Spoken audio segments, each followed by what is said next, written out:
Our philosophy is to approach animal husbandry as a mutually beneficial relationship. Our animals have access to fresh air, sunshine, and green grasses. In exchange, the animals cultivate and fertilize our gardens. Pigs and chickens provide a food source, while the oxen do the heavy lifting on the farm. Instead of people getting out there and clearing the land, or a tractor doing this kind of work, we're using the pigs to do it. The oxen primarily come in to take down the trees, and just be cautious because this electric fence is high. Oh. But the idea is to bring the oxen in, get our firewood, get our building materials, get the woody material we need for the bedding, the chips. And so, but look at these animals. You see their noses? They've been working all day. Busy. Busy. While we were in there eating breakfast, these guys were turning over this field for us. Because we were going to want a garden in here, so we talked to them about it, and we said, you guys, we want to move in here and do some gardening. We want you to turn the rocks and fertilize the field, you know, and eat all the weeds and stuff. And they said, okay. It's just like that. You just have to talk this stuff through. And they're willing. They really like to work. I don't know why everybody doesn't work with their animals like this. And what they do is they just poop everywhere and clean out the vegetation.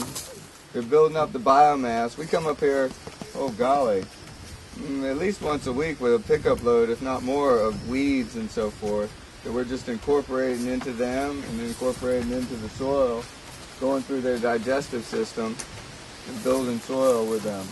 I just like people to check out the color of the soil. Like other spots, the chickens have lived in here since we got here, and the pigs and goats have lived in here, and it's just a different color soil. It's a different tilt. The soil, if you get in there and start poking around, it's loose soil, 8 foot to 18 inches deep, which is just not very common on this property. And it's all through the process of bringing years and years and years of weeds over here for the chickens to eat and the pigs to eat and the goats and whatnot. And then all that biomass, all that organic material slowly metabolizing, making its way down the hillside and turning into soil. Chickens, I've been amazed how much territory they can actually keep denuded. If that's your goal, they can do quite a bit of space.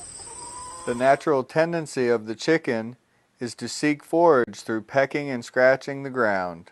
Yeah. Oh, no, they're doing chicken yoga. See? But they have so the chickens, you can totally tell from one side of the fence to the other as well. They're doing their job. How much biomass have we thrown in here over the years? Lots of branches. You see, it won't be nothing like that in the fall. It'll be duff. It'll be just like soil. They just have at it. This is all they do all day is peck at stuff and climb around things. It's like their little jungle gym, but all day. It's also really good to eat when you get hungry. Yeah. Which is part of it. You know, there is a cycle that we're trying to observe, and we try to be as respectful as possible. These animals are our livelihood. A team of oxen are the traditional draft animals of New England agriculture. We utilize Henry and August to pull timbers, spread manure, and move heavy loads such as rocks. Their manure is an essential ingredient in our soil building program. You know, where they take people and they put people in front of bulls and the bulls run them down, and they have like bullfights and stuff where people go in there with swords. These guys are gentle and kind, and you can work with them, and they're not aggressive and violent. They're not driven to that. And it's because they don't have testosterone. And it's a real lesson for humanity as well, because there's a lot of problems caused by testosterone and letting that affect your judgment.